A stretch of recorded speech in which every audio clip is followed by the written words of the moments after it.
오늘 병원에서 주의사항 설명 들으셨겠지만 환자분들 걱정하는 마음에 제가 한 번 더 주의사항 설명 드릴 거니까 끄지 마시고 끝까지 봐주시길 부탁드립니다. 발치 후 무셨던 거즈는 2시간 정도 무셨다가 뱉으시면 되고요. 지금 만약 2시간 지나서 거즈를 뱉으신 상태라면 그래도 오늘 하루 정도는 피가 조금 배어 나올 수 있어요. 피가 난다고 걱정하지 마시고 대신에 피랑 침을 삼키시는 게 지혈에 도움이 됩니다. 침을 뱉으셨을 때 피가 많이 나는데 라고 느끼실 수 있는데 그건 침이랑 섞였기 때문에 많이 나오는 걸로 느껴지는 거고요. 어쨌든 지혈을 위해서는 피와 침을 오늘 하루 정도는 삼키시는 걸 부탁드릴게요. 그리고 발치하신 부위에 외부로 차가운 냉찜질을 48시간 동안 10분 간격으로 해주시면 붓기를 가라앉히는 데 도움이 되고요. 아이스크림이나 시원한 음료도 같은 효과를 내기 때문에 도움이 됩니다. 그리고 48시간이 지나면 이게 붓기는 어느 정도 가라앉고 혈액순환이 돼야 되기 때문에 냉찜질은 하지 않으시는 것을 추천드립니다. 오늘 하루 동안은 빨대로 음료를 빠는 행위나 담배를 빠는 행위는 삼가주시길 부탁드리고요. 그 이유는 치아를 발치하고 그 자리에 딱지가 앉으면서 아물어야 되는데 이 빠는 행위를 음압을 발생시킨다고 하거든요. 그 음압이 생기면 그 발치한 부위에 앉은 딱지가 떨어지면서 극심한 통증과 염증을 일으킬 수 있기 때문에 하루 동안은 빠는 행위, 음압을 일으키는 행위는 삼가해 주시길 부탁드리겠습니다. 제가 학생 때 사랑니를 뽑고 이 주의사항을 지키지 않았다가 열흘 동안 극심한 통증에 시달렸기 때문에 저는 특히 이 빠는 행위에 대해서는 환자분들한테 엄청 강조해서 설명드리는 편입니다. 정말로 여기가 뽑혀 나가는 줄 알았습니다. 하루에 진통제를 10개를 먹었고 학교 병원 응급실도 갔었을 정도로 아팠기 때문에 빠는 행위는 절대 안 하시는 걸 추천드립니다. 발치 후 2-3일 정도는 뜨거운 사우나나 격한 운동을 삼가주시길 부탁드리고요.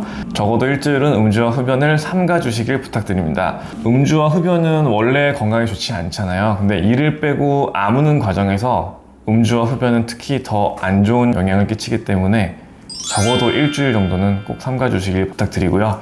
그 김에 끊으실 수 있으면 계속 끊으시면 정말 좋을 것 같습니다.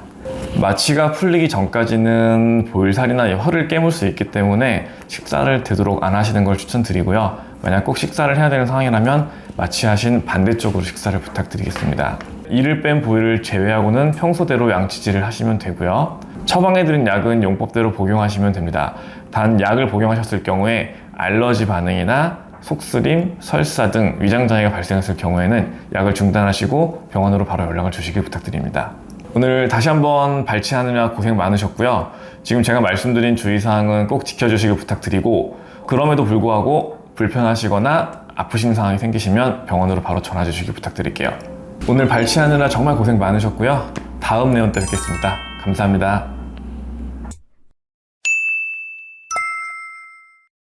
수술 후 거즈를 물려드린 경우에는 2시간 정도는 거즈를 물고 계시길 추천을 드리고요. 거즈를 뱉으신 후에도 하루 정도는 피가 스물스물 나올 수 있기 때문에 더 빠른 지혈을 위해서는 침을 뱉지 마시고 피와 침을 삼키시기를 부탁드리겠습니다. 침을 뱉으실 경우에는 피와 침이 섞여 나오기 때문에 되게 출혈이 심한 걸 느껴질 수 있어요. 하지만 점점 출혈은 줄어들고 있기 때문에 피와 침은 삼키시는 걸 부탁을 드리고요. 뼈이식을 동반한 경우에는 하얀 뼈가루 같은 게 조금 나올 수 있거든요. 그게 나오더라도 놀라지 마시고 되도록 피와 침을 삼켜주시길 부탁드립니다. 수술 후 피부 상태에 따라 그리고 수술 부위의 출혈 정도에 따라 수술이 끝난 후 얼굴 부위에 멍이 들 수 있는데 멍이 들었다고 놀라지 마시고요. 멍은 1-2주 지나면 저절로 사라지기 때문에 걱정하지 않으셔도 됩니다. 붓기를 가라앉히기 위해서 48시간 동안은 차가운 냉찜질을 10분 간격으로 하시는 걸 추천드리고요. 48시간 이후엔 혈액순환이 돼서 회복이 돼야 되기 때문에 냉찜질은 하지 않는 게 좋습니다. 실밥은 보통 1-2주 후에 풀게 되는데 수술 후 며칠이 지나고 붓기가 빠지면서 실밥 부분이 더 도드라지고 찔리는 느낌이 나실 수 있습니다. 그래서 자꾸만 손가락이나 혀로 건드려 보시고 잘라내려고 하시는데 아물 동안은 그 수술 부위에 자극이 되지 않도록 혀나 손으로 건드리지 않는 거를 부탁을 드리고요. 정말 많이 불편하신 경우에는 예약된 날짜 이전에 병원에 내원해 주시면 저희가 알맞는 처치를 해드리겠습니다. 임플란트 수술 후 2주간은 뜨거운 사우나나 격한 운동은 피해 주시고요. 음주와 흡연은 수술 부위가 아무는 데 방해가 되기 때문에 2주 동안은 꼭 삼가해 주시길 부탁드리고 이왕 2주간 음주 흡연을 줄이신 김에 계속 줄이시는 게 건강에 도움이 되실 것 같습니다. 수술 부위를 제외한 나머지 치아 부위는 평소대로 양치질을 해주시면 되고요. 수술 부위에 음식물이 끼지 않도록 가볍게 가글 정도는 해주시는 걸 추천드립니다. 처방해드린 약은 복용법대로 복용해 주시면 되고, 혹시나 약을 복용한 이후에 알러지 반응이나 위장장애, 복통, 설사 등의 증상이 나타나면 즉시 약을 중단하시고 병원에 전화를 주시길 부탁드립니다. 임플란트 수술 후에 혹시나 거울로 입안을 보셨을 때 수술 부위에 동그랗고 은색의 금속 단추가 보일 수 있는데요. 그건 잇몸 모양을 잡기 위한 임시 단추이기 때문에 흔들리거나 빠질 수도 있습니다. 혹시나 빠졌을 경우에 놀라지 마시고 바로 병원으로 가지고 오시면 다시 끼워 드릴 거예요. 중요한 건 간혹 그게 임플란트가 빠진 게 아닌가 하고 놀라시는 분들이 있는데, 임플란트가 빠진 게 아니고 그 위에 임시 단추가 빠진 거기 때문에 놀라지 마시고 바로 가지고 오시면 됩니다. 만약 바로 오실 시간이 안 되셔서 시간이 좀 지체가 되시면 그것도 큰 문제는 아니지만 잇몸이 덮이기 때문에 그렇게 된 경우에는 저희가 마취를 하고 다시 단추를 끼워 드릴 수 있습니다. 그리고 수술 부위가 계속되는 출혈과 통증이 혹시 있을 경우에는 병원으로 전화 주시고 바로 내원해 주시면 저희가 또 알맞은 처치를 도와드리겠습니다. 오늘 임플란트 수술하느라 정말 고생 많으셨고요. 다음 내원 때 뵙겠습니다. 감사합니다. 오늘 받으신 상악동 수술은 위 잇몸에 잇몸뼈가 별로 없는 경우에 임플란트를 긴 걸 심어서 튼튼하게 쓰시게 해드리기 위한 수술이었고요. 상악동 수술은 이 상악동 이 부위가 예민한 부위이기 때문에 오늘 아마 수술 끝나시고 집에 가시면 붓기랑 피부 상태에 따라 멍이 생길 수도 있습니다. 그 붓기를 가라앉히려면 48시간 동안은 차가운 얼음팩으로 냉찜질을 해주시는 걸 추천을 드리고요. 그리고 맵고 뜨겁고 자극적인 음식보다는 잇몸이 아물 때까지는 차갑고 시원한 음식을 드시는 게 좋습니다. 이 상악동 수술한 부위가 안정되는 2주 동안은 코 푸는 행위를 절대 하시면 안 됩니다. 그 이유는 이 상악동이라는 부위는 얇은 막으로 되어 있는데 그걸 저희가 조심스럽게 상악동 막을 들어 올리고 인공뼈 이식을 한 거예요. 근데 환자분들이 코를 풀거나 재채기를 세게 해서 압력이 가해지면 그 얇은 막이 찢어지는 경우가 생겨요.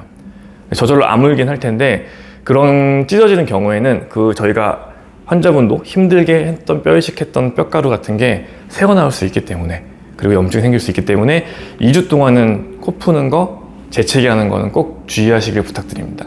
그 상악동 수술은 그 부위를 어쨌든 자극을 하고 뼈가루를 집어넣다 보니까 간혹 가다가 수술 후에 연결된 코를 통해서 코피나 뼈가루, 하얀 가루가 나오는 경우가 있는데 그거는 일시적인 현상이니까 너무 놀라지 않으셔도 됩니다. 그리고 수술 후에 빠른 지혈과 붓기를 조금 덜하게 하기 위해서는 오늘은 베개를 조금 높이 해서 심장보다 머리가 높은 위치에 있게 주무시는 걸 추천드립니다. 상악동 수술을 하고 다른 발치나 다른 임플란트 수술과 마찬가지로 수술 후에 이제 꼬매놨잖아요. 그 꼬맨 부위가 잘 아물기 위해서는 2주 동안은 뜨거운 물 목욕, 사우나나 격한 운동을 삼가해 주시는 게 좋고요. 잇몸이 완전히 아물 때까지는 술, 담배는 안 하시는 게 좋습니다. 그리고 2주 동안 술, 담배를 끊으실 수 있었다면 건강을 위해서는 계속 끊으시는 게 좋으시겠죠? 수술 후에 칫솔질은 평상시처럼 하셔도 되고요. 다만 수술했던 부위는, 꼬매져 있는 부위는 좀 예민할 수 있으니까 그 부위는 피하시고 나머지 부위는 평상시대로 양치하시면 되고 가글 열심히 해주시면 됩니다. 처방해드린 약은 저희가 알려드린 대로 끝까지 복용해 주시면 되고요. 약을 복용한 이후에 속쓰림과 같은 위장장애나 설사 등이 발생한 경우에는 약을 즉시 중단하시고 병원으로 연락 주시길 부탁드립니다. 이렇게 제가 알려드린 주의사항을 지키시고 약도 잘 복용하셨는데도 불구하고 지속되는 출혈이 있거나 통증이 있는 경우에는 참지 마시고 병원으로 전화를 주시면 저희가 알맞은 조치를 취해드리겠습니다. 지금까지 상악동 수술 후 주의사항에 대해 말씀드렸고요. 수술 받으시느라 고생 많으셨습니다. 자, 임플란트 수술을 하신 지 3개월 혹은 4개월 그 이상이 지나고 이제 임플란트가 뼈에 잘 붙었다고 판단이 되면 저희가 임플란트 위에 치아를 만들어 드릴 건데요. 임플란트 보철이라고 하는데 임플란트 보철물을 끼우고 난 이후에 주의사항에 대해서 말씀을 드리겠습니다.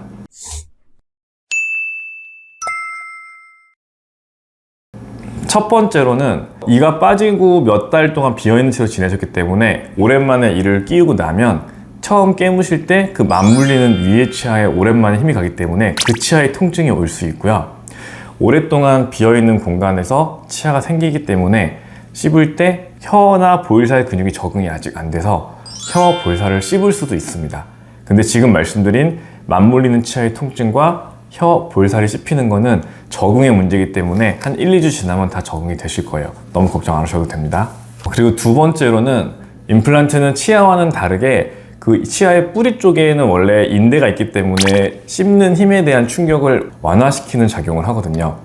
하지만 임플란트는 인대가 없기 때문에 위에서 강한 힘이 내려지면 그걸 그대로 임플란트와 잇몸뼈에서 충격을 흡수하기 때문에 너무 단단한 음식을 드시게 되면 임플란트가 파절될 수도 있고요. 그러니까 임플란트 보철이 파절될 수도 있고 임플란트 자체가 이제 파절되는 경우도 있기 때문에 오래 사용하시려면 임플란트는 너무 단단한 음식을 드시지 않는 게 좋습니다. 특히 초반에는 임플란트에 있는 주변에 있는 뼈가 완전히 성숙되지 않았기 때문에 더더욱 단단한 음식은 피하시고 부드러운 음식을 드시는 게 좋습니다. 자, 그리고 오늘 붙여드린 임플란트 보철물은 식사를 하시다가 사용하시다가 갑자기 빠질 수도 있는데요. 이럴 때는 놀라지 마시고 임플란트 보철물을 가지고 오시면 치과에서 바로 붙여드릴 수 있습니다. 임플란트 보철물이 빠지는 이유는 그러니까 임플란트는 기본적으로 내 치아일 때보다는 잇몸이 많이 내려간 상태이기 때문에 음식물이 원래 끼기는 껴요. 그리고 오랫동안 사용하면 사람 치아는 평생 동안 가운데 안쪽으로 쓰러지는 이제 이동을 하고요. 임플란트는 꼼짝을 안 하기 때문에 쓰러지는 방향의 뒷부분으로 점점 벌어지게 되기 때문에 음식물이 더 많이 끼게 되고요. 혹은 이제 임플란트 보철물이 앞서 말씀드린 대로 단단한 음식 드시고 깨지는 경우가 있잖아요. 그런 경우에 쉽게 수리를 하기 위해서 뺐다 꼈다 하게 만들어 놓은 거예요. 그 안쪽에 튀어나온 부분도 뺐다 꼈다 할 수 있도록 손잡이를 달아놓은 건데 환자분께서 식사를 하시다가 갑자기 빠지는 경우가 있기 때문에 환자분들이 많이 당황하시는데요. 그거는 일부러 빠질 수 있게 만들어 놓은 거니까 놀라지 마시고 치과로 가지고 오시면 되고요. 행여나 너무 자주 빠져서 번거롭다 이런 분들은 저희가 튀어나온 부분을 제거하고 세게 붙여드릴 수는 있어요. 대신에 세게 붙이면 그 임플란트 입안을 보시면 가운데 구멍이 뚫려 있을 거예요. 그 구멍을 이용해서 구멍을 뚫어서 나사를 풀어서 뺐다 꼈다 할 수 있습니다. 하지만 나사를 푸는 것보다는 위에 보철만 뺐다 꼈다 하는 게 더 간단한 방식이기 때문에 처음에는 필요할 때 제거할 수 있는 임플란트 전용 접착제로 붙여드립니다. 오늘 이제 임플란트 보철물을 붙이고 임플란트 치료가 끝났는데요. 임플란트 수명은 치아는 이제 치료를 해도 또 썩을 수 있기 때문에 주기적으로 교체를 해주시라고 말씀을 드렸었고 충치 관리와 더불어서 잇몸 관리를 해줘야 되는데 임플란트는 충치가 생기진 않아요. 그래서 임플란트는 잇몸 관리만 잘해주면 반영구적으로 사용할 수 있다고 말씀을 드립니다. 임플란트도 잇몸 관리가 안 되면 치아랑 똑같이 잇몸이 내려가면서 흔들리게 되거든요. 그렇기 때문에 이 임플란트의 잇몸 관리를 위해서는 환자분께서 칫솔질 잘하고 치간 칫솔로 관리를 하시는 것도 중요하지만 치과에 와서 정기적으로 스케일링, 잇몸 치료를 받으시면서 잇몸 관리를 하는 게 중요합니다. 저희 광교 365 리움치과병원은 6개월마다 정기 검진을 권해드리고 연락을 드리고 있으니 바쁘시더라도 6개월마다 치과에 오셔서 정기 검진을 받으시기를 권해드립니다. 지금까지 임플란트 보철 후 주의사항에 대해서 말씀드렸습니다.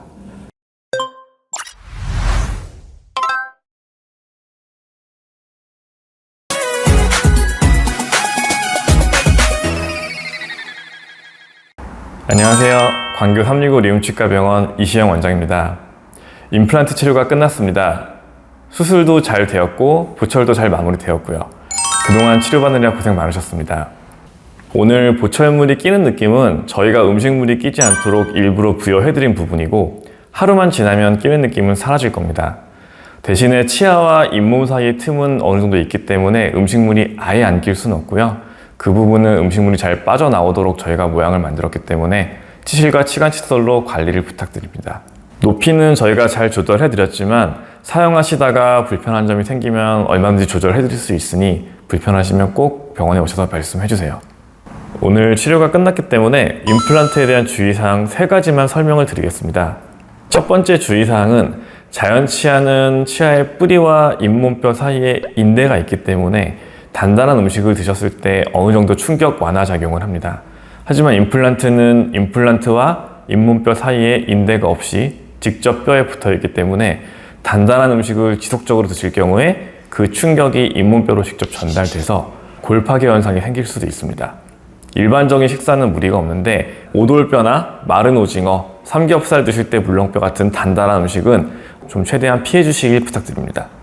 특히 임플란트 보철물은 빠질 수 있기 때문에 끈적이는 음식은 되도록 임플란트 쪽으로 안 드시는 것을 부탁드리겠습니다.